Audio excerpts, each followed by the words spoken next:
That footage remains unexplained to this day. A woman alone in an elevator. She presses the buttons.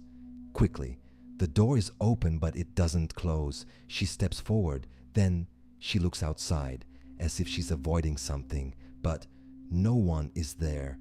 Days later, she disappears, and then she is found in a place no one expected.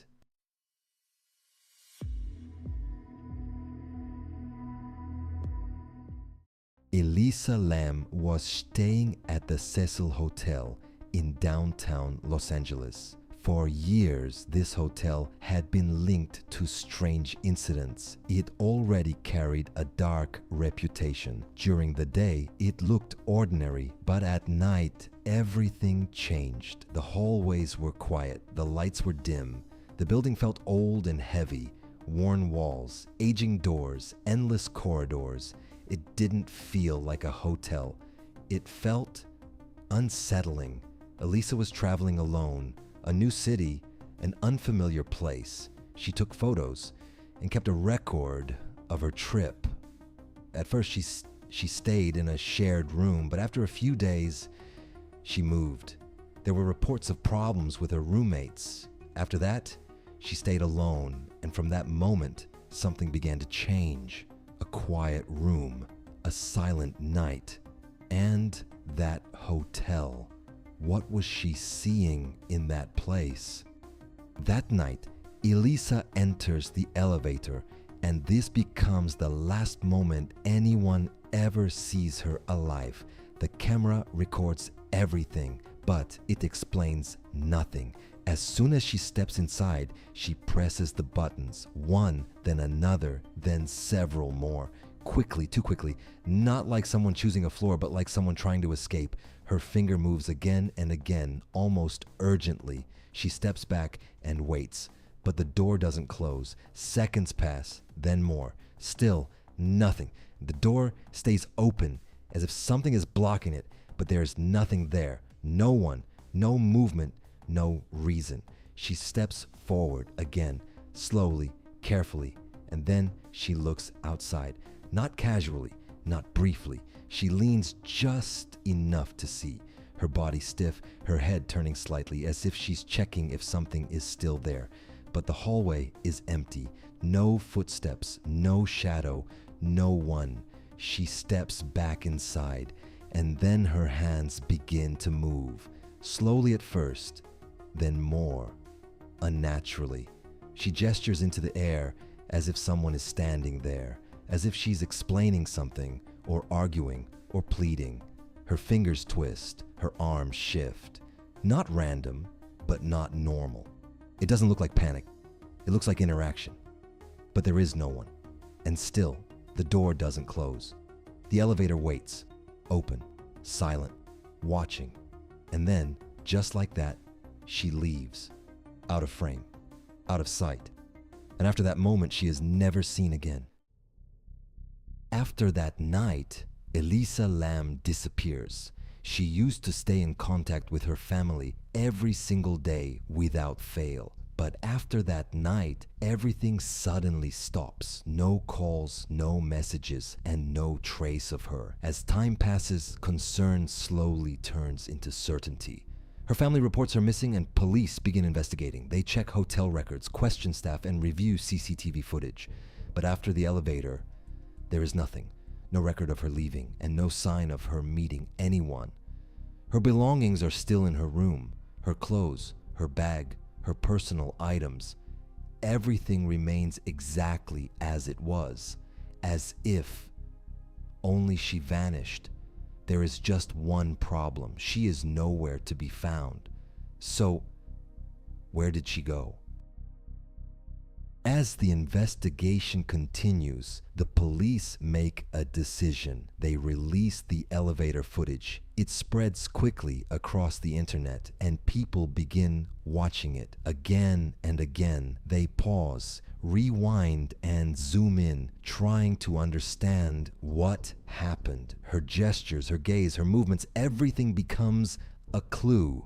People start asking questions. Why did she press all the buttons? Why didn't the door close? Why did she look so afraid? And was she really alone? Some say the timing feels off. Certain moments seem slower, while others feel cut or incomplete. Some even begin to question whether the footage was altered, but officially, it wasn't. Still, it explains nothing. Instead, it only raises more questions. So, what was she seeing? The search continues. Police go through the hotel again. Rooms, hallways, stairs, and emergency exits. Everything is carefully checked, even the rooftop, but nothing is found. No trace of her anywhere, until something changes. Guests begin to complain. There's something wrong with the water. The color is strange. The smell is off. Even the taste has changed. At first, it's dismissed as a simple plumbing issue, but it doesn't go away.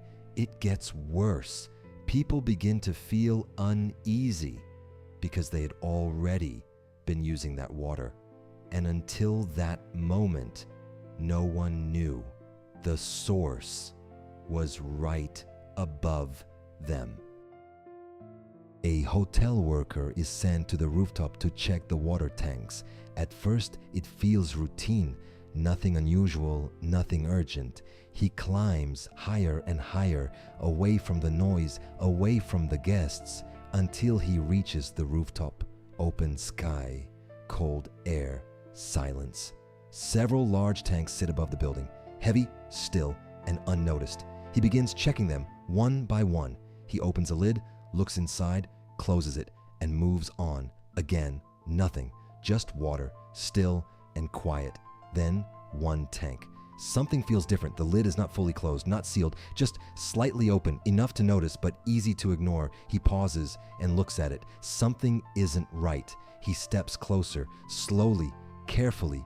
The metal creaks as he lifts the lid, just enough to see inside. And then everything stops. Inside the tank, there is a body, floating in the water, motionless, silent. Elisa Lam. She had been there for days, above everyone, while guests showered, while water ran, while life continued below.